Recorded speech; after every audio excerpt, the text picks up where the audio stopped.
श्री गणेशाय नमः। पूर्व के पाठ में आप लोग लंगोदय से शोधय कैसे बनाया जाए उसके बारे में पढ़ा। इस पाठ में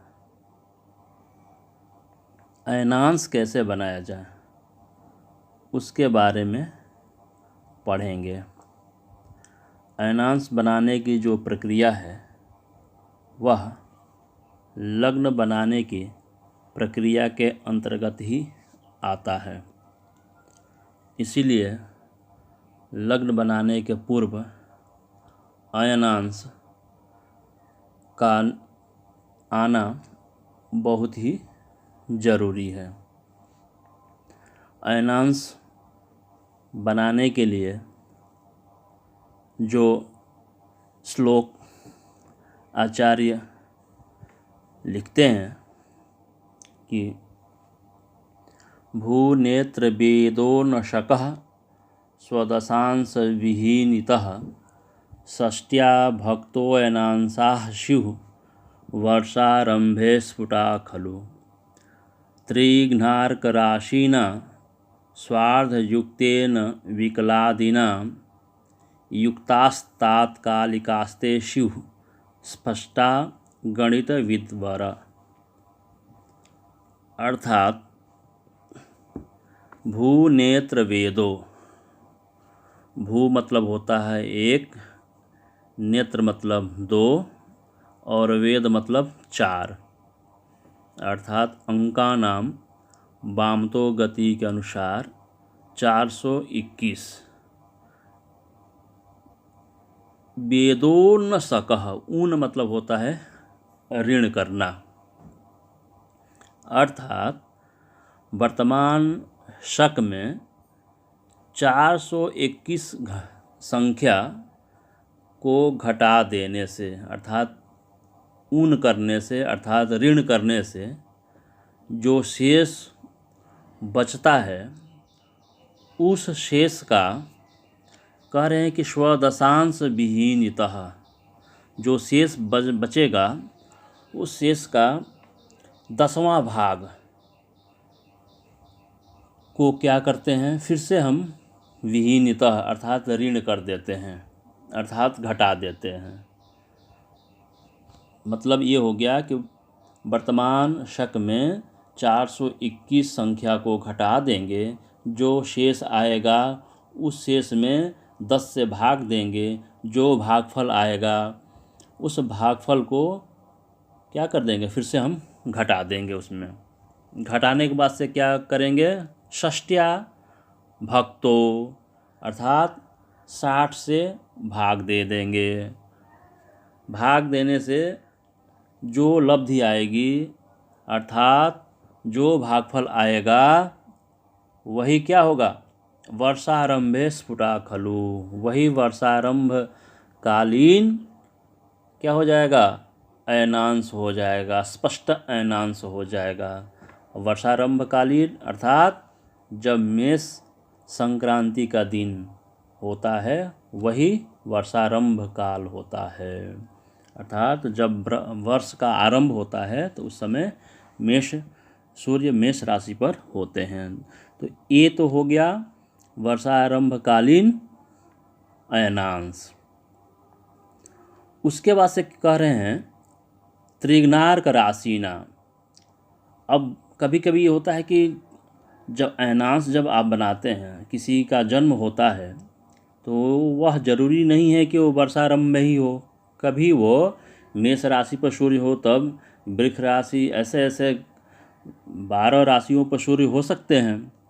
तो उस स्थिति में उस समय का अयनांश कैसे बनाया जाए उसके बारे में यहाँ पर बता रहे हैं कि त्रिघ्नार्क राशिना अर्थात जो राशि अंश कला विकला सूर्य की होती है जिस समय की, उस समय की राशि में क्या करते हैं कि त्रिघ्नार्क, 3 से घ्नार्क मतलब कि अर्क में सूर्य में 3 से गुणा कर देते हैं और उसी के से जो आता है, उसका जो भागफल आता है उसका आधा करके फिर से उसी में जोड़ देते हैं। वह जो संख्या आती है वह विकला में होती है। जो पूर्व में वर्षारंभ कालीन जो अयनांश आया है उसके विकला में ये जो विकला आया हुआ है उसमें उसको जोड़ देते हैं। जोड़ने के बाद से क्या होता है कि तात्कालिक स्पष्ट अयनांश हो जाता है, अर्थात जिस समय का आप अयनांश बनाना चाहते हैं उस समय का अयनांश हो जाता है। तो ये जो प्रक्रिया है ये अयनांश बनाने की प्रक्रिया है। अब आपके सामने एक उदाहरण प्रस्तुत करूंगा जिसमें अयनांश बनाया गया है, उसको आप देख सकते हैं।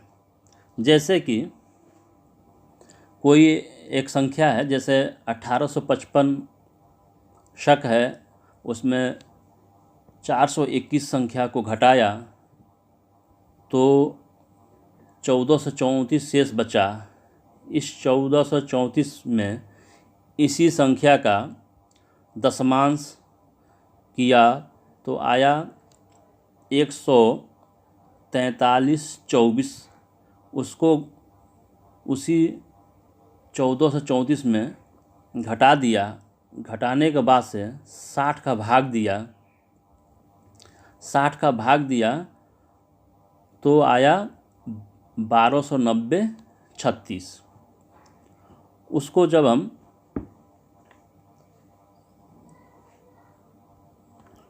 अंशात्मक बनाया तो आया 21 30 36, अर्थात 21 अंश 30 कला 36 विकला। ये जो है, ये जो अयनांश आया ये वर्षारंभ काल का आया अयनांश।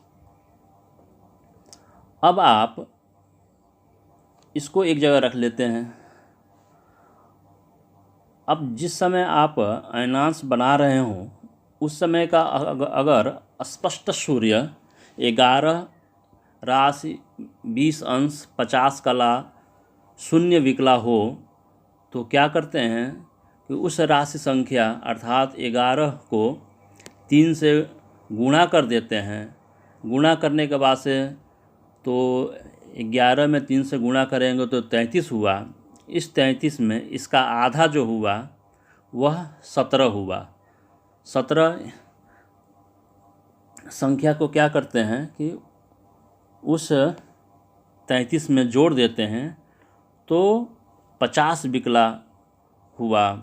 इस 50 विकला को जो वर्षारंभ कालीन स्पष्ट अयनांश आया हुआ है अर्थात 21 अंश 30 कला 36 विकला, उस विकला में 50 संख्या को अर्थात 50 विकला को जोड़ दिया तो तात्कालिक स्पष्ट अयनांश हो गया 21 अंश